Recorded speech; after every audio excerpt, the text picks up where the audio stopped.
Ya, Assalamualaikum warahmatullahi wabarakatuh, sahabat Bang Has dimanapun berada, salam sehat selalu ya. Hari ini jadwal saya ke Radar, bikin podcast di Radar, ya diskusi ringan lah ke Radar, kita memberikan kontribusi pemikiran lah terhadap paling tidak Depok ke depan lah, bagaimana kita diskusi santai dengan Radar di podcastnya, mudah-mudahan bisa lancar diskusinya. Ya, ikutin ya, sahabat Bang Has. Kita mau ikut podcast di Radar Depok. Ya, makasih.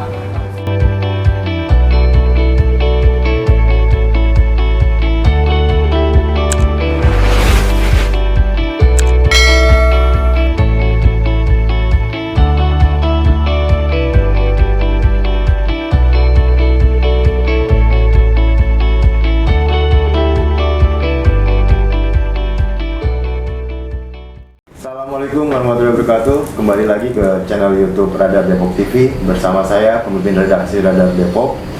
Kali ini saya bertemu dengan tamu spesial, politisi. Kalau bisa dibilang ini bukan politisi karbitan, karena beliau ini menjajaki bidang politik ini dari nol, ya. Mulai dari ketua DPC PAN Sukmajaya sampai sekarang menjabat sebagai anggota DPRD Provinsi Jawa Barat. Kita perkenalkan Bang Hasbullah Rahmat. Selamat pagi Bang. Ya, selamat pagi. Assalamualaikum warahmatullahi wabarakatuh. Gimana kabarnya Bang? Alhamdulillah Bang, sehat, baik. Aktivitasnya gimana Bang hari ini Bang? Kemarin kan sudah beres reses di Kota Bogor, Kota Depok dan Kota Bekasi. Sekarang sudah mulai lagi aktivitas ini. Apa Bang yang Abang ambil dari reses di kedua daerah ini, Bang? Reses saya minggu kemarin sudah di 8 titik ya. Khusus untuk Depok itu banyak sekali pesan aspirasi masyarakat. Pertama, sebaran jumlah sekolah SMA negeri dan SMK negeri yang masih belum merata. Sebaran jumlah SMA dan SMK negeri yang belum merata? Kan itu menjadi kewajiban provinsi kan, ya, kalau SMA sederhana. Ya. Yang kedua memang masyarakat juga banyak menyampaikan tentang perbaikan infrastruktur lingkungan ya. Infrastruktur lingkungan? Ya, baik selokan, drainase maupun jalan lingkungan. Ya. Itu memang harus dikolaborasikan dengan pemerintah kota ya. Depok, ya. Ya, dan banyak hal di Depok juga yang menanyakan tentang sejauh mana Pemprov Jawa Barat menjalankan program bantuan Rutilahu, rumah tidak layak huni. Kalau di Bekasi juga memang hampir sama. Meminta juga ada bantuan Pemprov itu tentang alun-alun ya. Di Depok juga insya Allah juga akan dibantu juga alun-alun yang di Sawangan ya. Oke, alun-alun di Sawangan. Ya, dan tentu hasil reses ini kan secara resmi harus kita laporkan di paripurna. Iya, Bang. Dan saya cukup banyak mendapat masukan ya dari masyarakat langsung ya Bang. Ya. Dan di Depok itu yang menarik itu adalah beberapa titik terutama di Bojongsari, mereka tuh menginginkan ada fasilitas olahraga Bang, seperti stadion mini di setiap kecamatan. Ya, fasilitas olahraga yang dibutuhkan ini juga nanti akan menjadi bahan di DPRD Provinsi Jawa Barat Bang ya, untuk didiskusikan. Ya, bisa kita kolaborasi Bang, artinya pembelian lahan atau lahan pasus-pasum yang ada di Depok itu menjadi tanggung jawab kewenangan pemerintah kota. Pembangunan fisiknya itu bisa dari bantuan keuangan provinsi. Karena memang jika tidak diantisipasi Bang dari sekarang, maka fasilitas ruang terbuka publik terutama fasilitas olahraga itu akan semakin habis. Ya, dulu banyak sekali kita mendapatkan lapangan bola di setiap kampung. Sekarang sudah bergeser menjadi futsal, Bang. Menjadi futsal. Ya, nanti dan sebagian menjadi perumahan mungkin, Bang. Betul. Nanti dari futsal dia turun lagi menjadi badminton. Terakhir nanti tenis meja. Nanti bentar lagi jadi karambol, Bang. Iya. Tenis meja cuma 2 orang. Tapi itu fakta, Bang. Fakta ya, Bang ya? Iya, saya kan tinggal di Kebun Duren Kalimulia, Bang. Ya. Dulu ada lapangan bola. Tapi sekarang jadi perumahan Anyelir 1. Sekarang kita ganti ke lapangan badminton. Lapangan badminton. Punya orang, Bang. Kalau itu dibangun ya kita kembali ke lapangan tenis. Nah, itu harus menjadi atensi pemerintah Kota Depok ya Bang, supaya fasilitas olahraga masyarakat Kota Depok juga harus tetap disediakan sama pemerintah kota. Ya, paling tidak kan publik itu kan punya hak ya Bang. Iya. Selain dia punya hak urusan wajib pendidikan kesehatan, juga punya hak layanan lain seperti keamanan. Termasuk masyarakat juga punya hak untuk berlibur lah, berpelesir ya dengan tempat-tempat yang menarik gitu ya. Kalau kata orang zaman anak now mah healing gitu ya. Bisa healing Ya. aja gitu Bang ya. Dan menurut saya penting juga kita mengantisipasi dengan penduduk yang lebih dari 2,2 juta ini fasilitas olahraga Bang. Betul. Ketika tidak terfasilitasi, maka anak-anak milenial itu akan masuk dalam ruang lain. Nah, kalau ruangnya positif sih oke aja, tapi kalau ruang negatif Bang, karena nggak ada ruang kanalisasi mereka untuk menyampaikan potensialnya mereka. Dan untuk masuk ke ruang negatif itu sekarang sudah banyak contoh nih Bang. Iya. Satu, kemarin itu tim polisi Polres Depok ini Iya. gangster persoalannya besar di Kota Depok. Betul. Jadi persoalan besar itu Betul. gangster anak-anak kecil, tawuran juga. Betul. Itu menjadi pergeseran mungkin Bang ya, pergeseran dari dunia pendidikan menjadi tingkat kriminal gitu Bang ya. Betul. Karena tidak ada lahan untuk mereka bermain gitu Bang. Iya, kan saya agak malu juga sebagai warga Depok ketika masuk TV itu ada pencegatan motor dengan senjata tajam gitu. Begal gitu. Ya, begal gitu. Jadi kita kepengen juga terkenal tapi dalam hal positif kan. Nah, untuk itu memang perlu anak-anak milenial itu diberikan kanalisasi. Iya. Bang, tadi juga ada yang menarik Bang, bahwa SMK dan SMA di Kota Depok ini tidak menyebar. Sedangkan kalau program Kementerian Pendidikan ini penerimaan siswa baru itu kan melalui zonasi. Betul. Nah, ini juga kan akan menyulitkan gitu Bang. Iya, justru karena sistem penerimaan siswa itu pakai sistem zonasi, baru akan berkeadilan sistem zonasi itu jika sekolah itu tersebar. Betul Bang. Dan memang kita di Depok ini kan baru membangun beberapa sekolah negeri ya.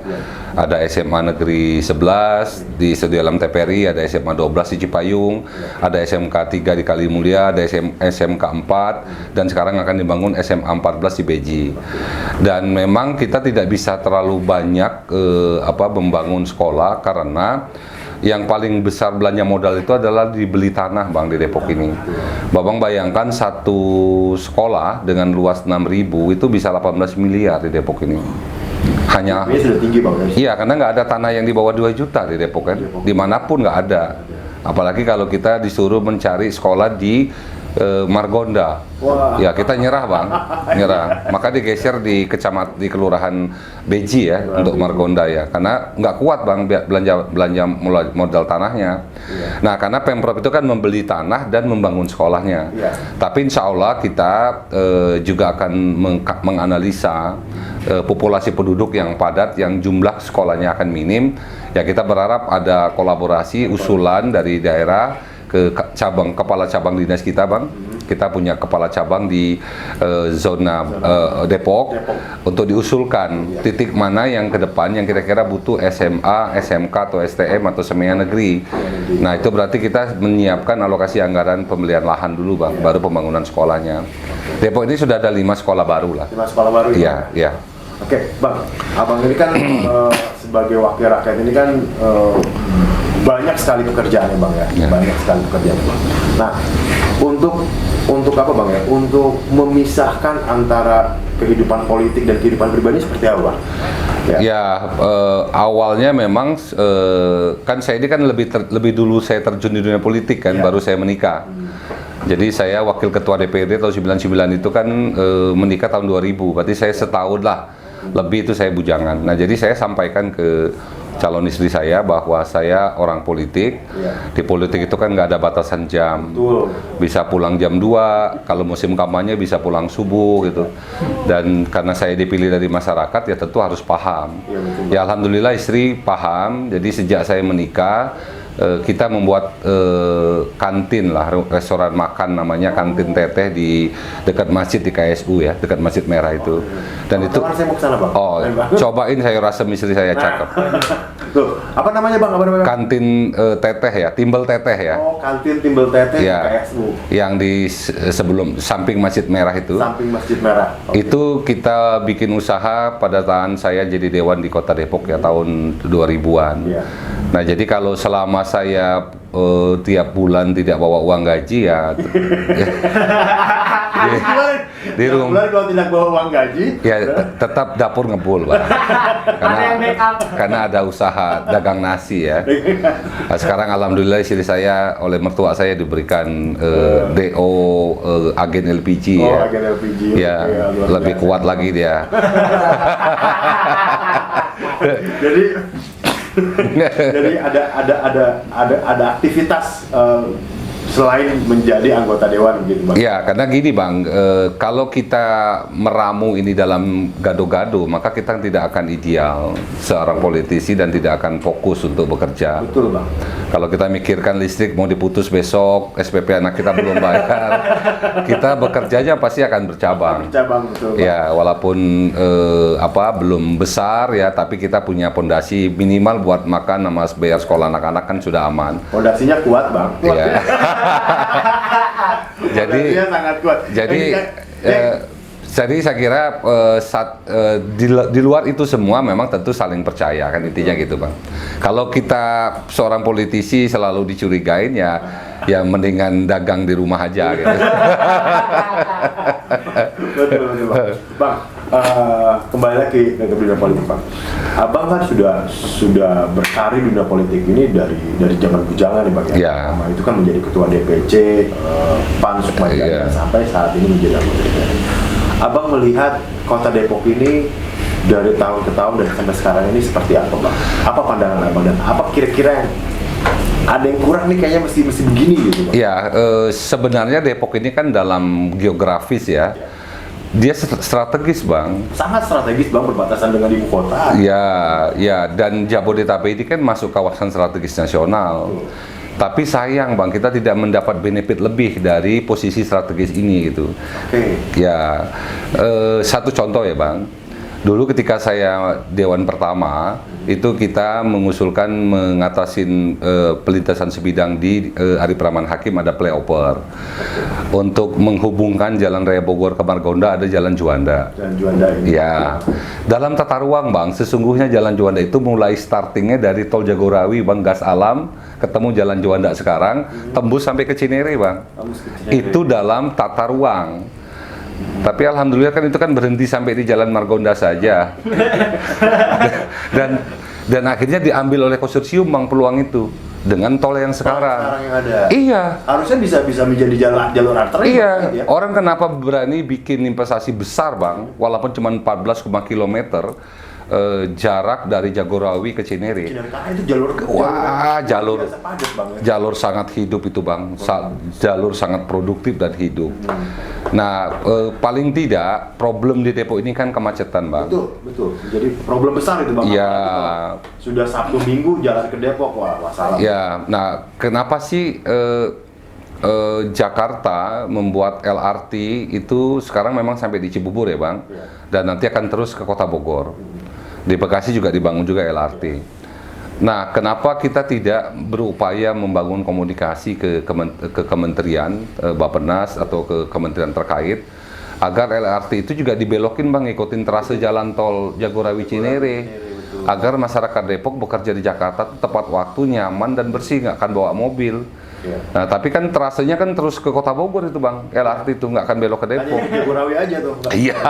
Tapi memang beberapa tahun 2021 lalu sih pernah ada informasi kalau Depok juga mau membangun LRT di Margonda katanya Bang. Iya, kalau kebetulan saya Ketua Pansus Tata Ruang Jawa Barat Bang, ketika saya membawa Pansus kunjungan ke Pemda Depok, diterima oleh Pak Wakil, Pak Imam Budi Hartono.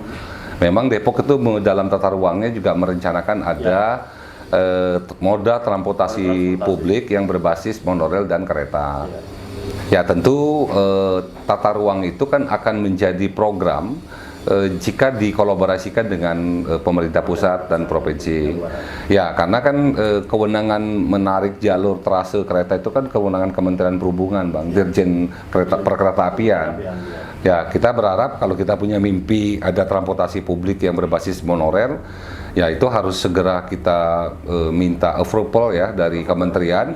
Nah, bahwa nanti sumbernya bisa dari pihak ketiga, investasi murni, atau itu mungkin bantuan dari pusat, itu kan teknis lah. Yang penting mimpi itu harus kita tanamkan dulu gitu. Karena kalau saya lihat tanpa ada moda transportasi publik yang representatif, Depok ini akan menjadi kota macet gitu kan. Nah, untuk Jalan Raya Sawangan memang itu jalan nasional, Bang, yang menjadi kewajiban Kementerian PUPR. Nah, tapi sampai sekarang kan belum ada rencana mau dilebarkan atau dibuat 2 lapis kayak kue gitu kan, belum. Ya, kalau kemarin sempat juga diskusi sama Kepala Dinas PUPR ya, bahwa tanah di Sawangan itu mahalnya luar biasa, Bang. Sampai per meter itu 30-40 juta. Itu yang menjadi keberatan pemerintah Kota Depok untuk membebaskan lahan. Iya, tapi kita bisa nyontoh, Bang, tol Sentul Selatan dia tidak membebaskan tanah, dia cuma nyuntik aja di tengah tiangnya. Elevated Cikampek tidak membebaskan tanah, dia cuma nyuntik aja di tengah. Jadi sebenarnya itu bicara teknik ya, Bang. Kalau kita nggak bisa, memang lebih idealnya melebar. Karena kalau melebar maka nanti akan punya tumbuh perekonomian di bawah. Ya, tapi kan sekarang zaman canggih kan, orang bisa bikin jalan berlapis gitu kan. Artinya jadi dibangun flyover gitu, Bang, di Sawangan, Bang. Ya, artinya tiangnya bisa nyuntik di tanah negara kan, tidak membeli ke masyarakat, tapi ada jalan baru lagi selain jalan bawah, ada jalan atas. Nah, saya kira tol Sentul Selatan juga yang dilakukan ke arah Parung kan seperti itu. Dia tol di atas jalan arteri. Ya, gitu. Ya. Itu nanti akan tembus sampai Kebayoran dan sebagainya itu, Bang? Iya, karena tol Sentul Selatan itu kan nanti ada junctionnya, Bang, di Citayam itu. Jadi dari arah Sentul Selatan dia lurus kan ke arah Parung dan bisa tembus ke BSD kan. Nah, dari TB Simatupang melintas ke Depok ketemu di Citayam kan bisa lurus ke tol Sukabumi, Bang. Ya, jadi sebenarnya itu menurut saya dalam struktur ruang Depok ini nggak ada lagi kampung, Bang. Semua kota. Bayangkan dulu yang kita bilang Bojong Sari, Dumek gitu kan, itu gelap ya. Sekarang dia punya tol, Bang. Iya, apa bedanya dengan Margonda? Betul. Yang tanahnya bisa mahal itu kan, karena ada akses infrastruktur yang representatif ya. Bang, selain infrastruktur, Bang, menurut Abang Depok ini dari sisi dunia pendidikannya, kemudian kesejahteraannya, ini seperti apa, Bang? Ya, menurut saya gini, Bapeda Kota Depok ya dalam hal ini perlu mengkaji secara mendalam ya tentang potensial. Kita kan nggak punya alam, Bang, nggak punya gas, nggak punya minyak, nggak punya batu bara. Kita punyanya geografis yang strategis, punya sumber daya manusia. Nah, ini tolong dikaji secara akademik melibatkan kampus yang ada di Depok, bahwa Depok itu dengan potensial yang ada itu ke depan mau jadi apa. Kan kita pernah punya password, Bang, Blimbing, kota Blimbing. Ya, tapi kan hampir sebagian kan kebun belimbingnya berkurang jadi kontrakan. Nah, jadi nggak bisa itu dijadi ikon Depok. Beda kayak Garut ya, Bang. Kita ke Garut, istiqomah kita dodol. Betul. Tapi memang dari home industrinya itu bergerak, Bang, membuat dodol dengan segala macam rupa. Dan dia punya estelase gitu. Jadi kalau kita bilang Garut kota dodol, ya iya, karena udah menjadi karakter masyarakatnya. Nah, kita kan pernah punya slogan kota belimbing. Ya, tapi kan tinggal sedikit di RTM sama di Rawadedok saja pohon belimbing, ya selebihnya kan udah habis.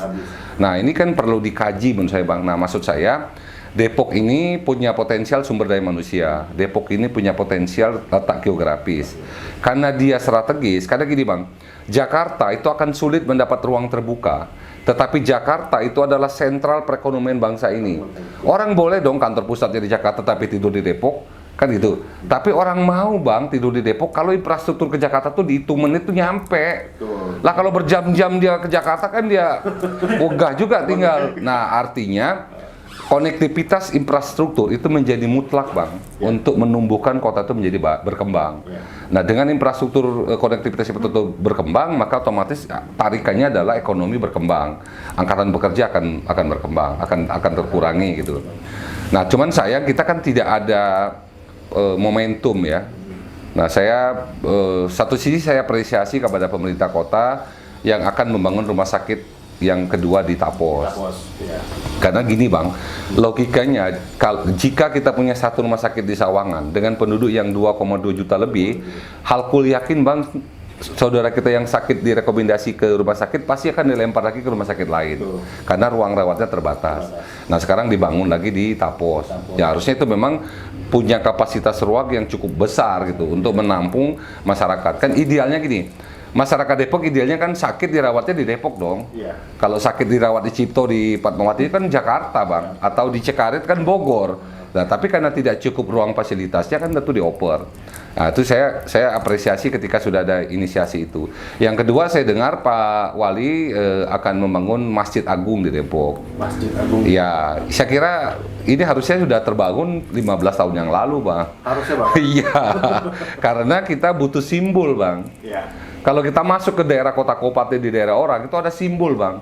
Masjid Raya, Masjid Agung, alun-alun, ada simbol. Nah Depok ini kan relatif baru punya alun-alun di GDC kan belakangan ini, tapi kan simbol publiknya kan belum. Kelihatan. Nah akan dibangun. Saya mendukung jika Pemda akan membangun Masjid Agung, jangan tanggung tuh bang, yang besar sekalian, yang mewah sekalian. Seperti halnya Jawa Barat punya Masjid Al-Jabar gitu ya, di Gede Bage gitu.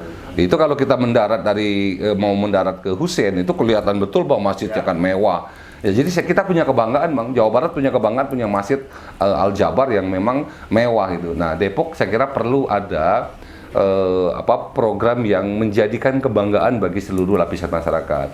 Contoh hal ketika akses jalan sekarang ini sudah tidak menampung ruang kendaraan bang, maka hampir semua jalan tikus, jalan lingkungan itu dipenuhi oleh orang mencari jalan tembus. Nah itu kan harus dipikirin bang. Kalau ini tidak, ini akan menjadi masalah dengan masyarakat setempat. Ketika perwisnya susah gitu kan, nah maka menurut saya harus ada standar. Standar jalan lingkungan itu berapa meter? Kalau belum memenuhi standar, ya harus dilebarkan setengah meter kiri kanan gitu, supaya ketika ada orang yang kebetulan dia mau cepat, dia motong jalan ke jalan kampung, itu tidak akan problem bang, tidak bottleneck di dalam kampung ketika memang bisa perwis itu kan. Nah karena jalan utama sekarang sudah merayap semua bang.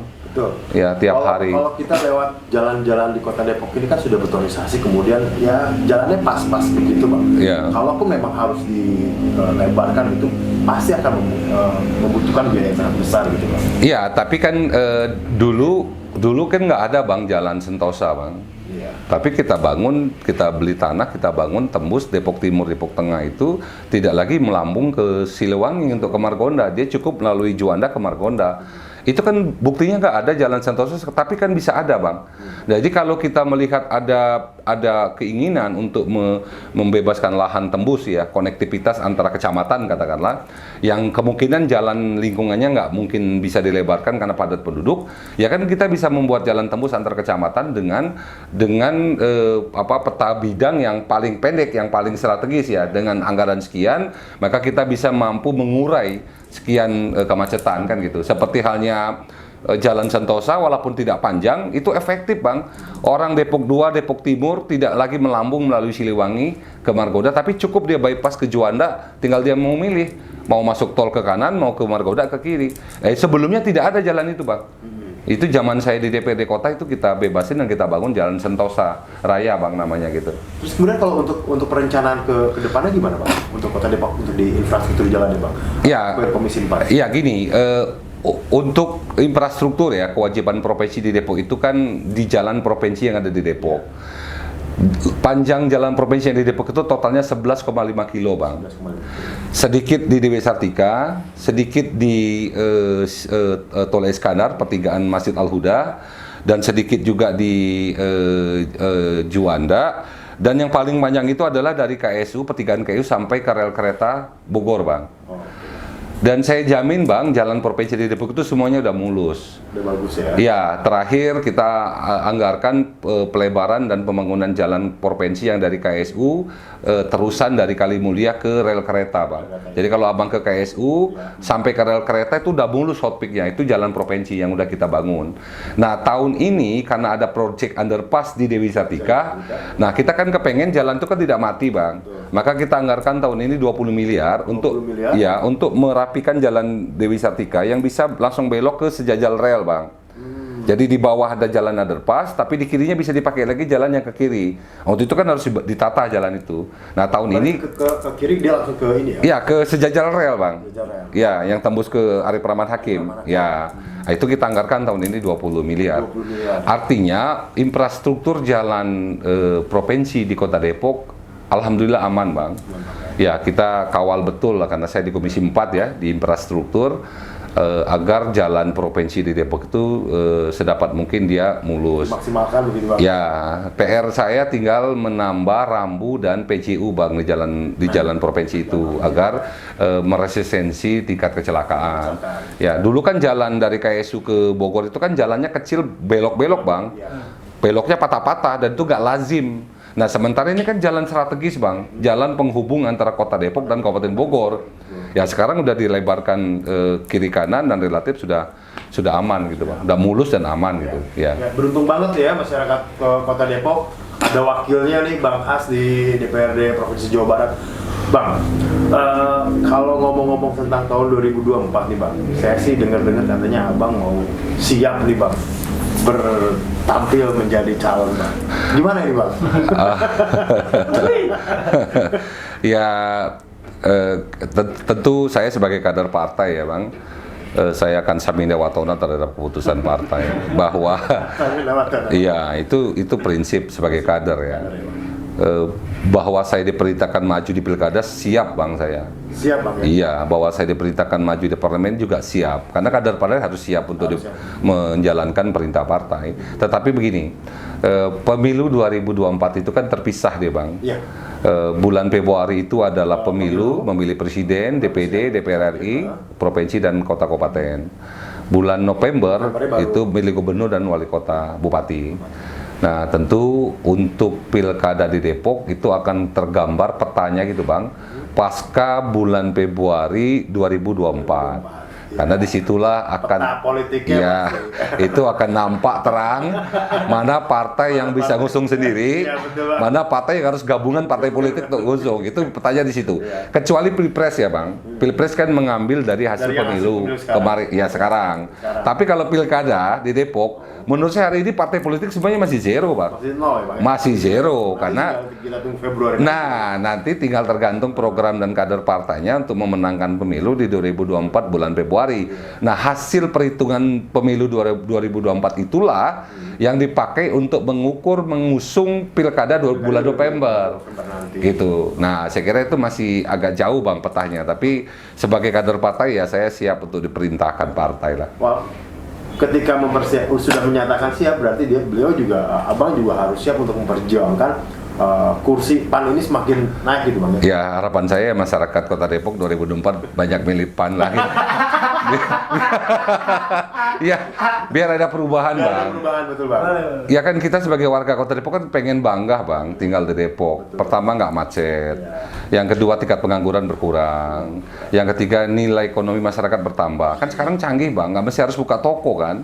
Tapi kalau dibangunkan jaringannya itu kan saya ingat di Bandung itu pun ada yang namanya sambal mertua bang.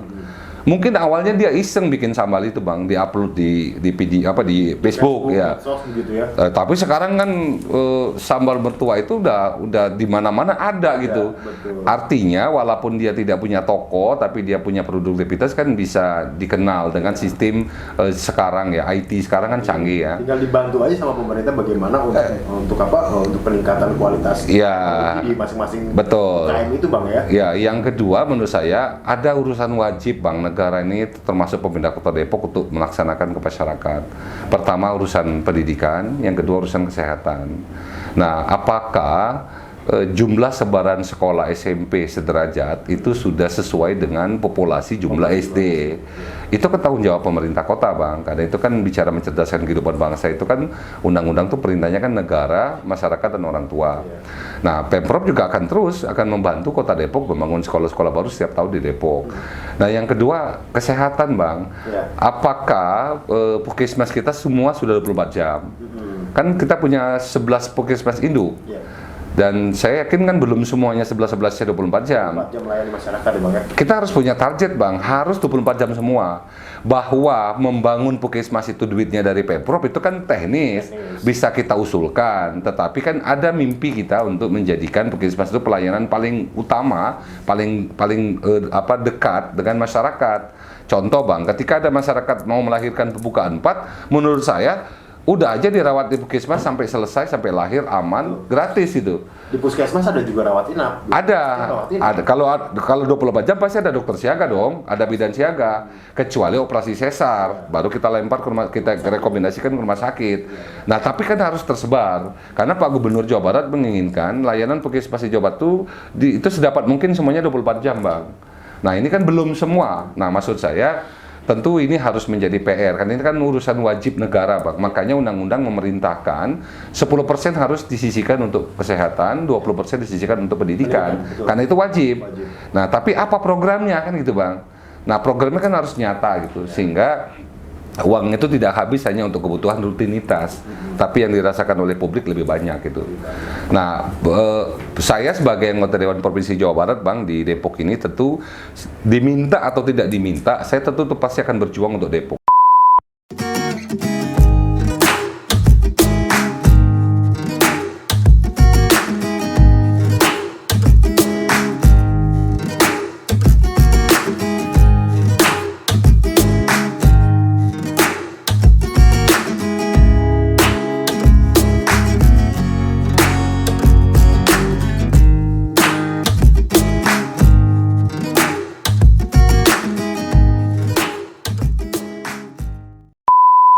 Ya, Assalamualaikum warahmatullahi wabarakatuh, sahabat Bang Has dimanapun berada. Alhamdulillah ini saya sudah selesai podcast di Radar Depok. Saya kira kita apresiasi ya bahwa Radar juga selain punya media cetak dan online, tapi dia menyiapkan ruang diskusi ya, podcast untuk memberikan kontribusi terhadap pembangunan di Depok. Saya kira patut kita dukung agar podcast yang ada di Radar ini bisa berkembang untuk memberikan saran, masukan, pendapat terhadap pembangunan di Depok. Dan apresiasi saya juga bahwa ini juga membawa tadi diskusinya walaupun ringan, temanya juga cukup berat lah, membawa konsep bagaimana Depok ke depan yang jauh lebih baik, bagaimana kita semua pihak untuk ikut berpartisipasi dalam proses penyelenggaraan pembangunan di Kota Depok. Ya, saya kira gitu ya, sahabat Bang Has. Kita dukung program podcast dengan diskusi tematik yang lain ke Radar Depok agar bisa menjadikan kontribusi lah bagi media sebagai pilar keempat untuk pembangunan di Depok. Ya, makasih. Assalamualaikum warahmatullahi wabarakatuh.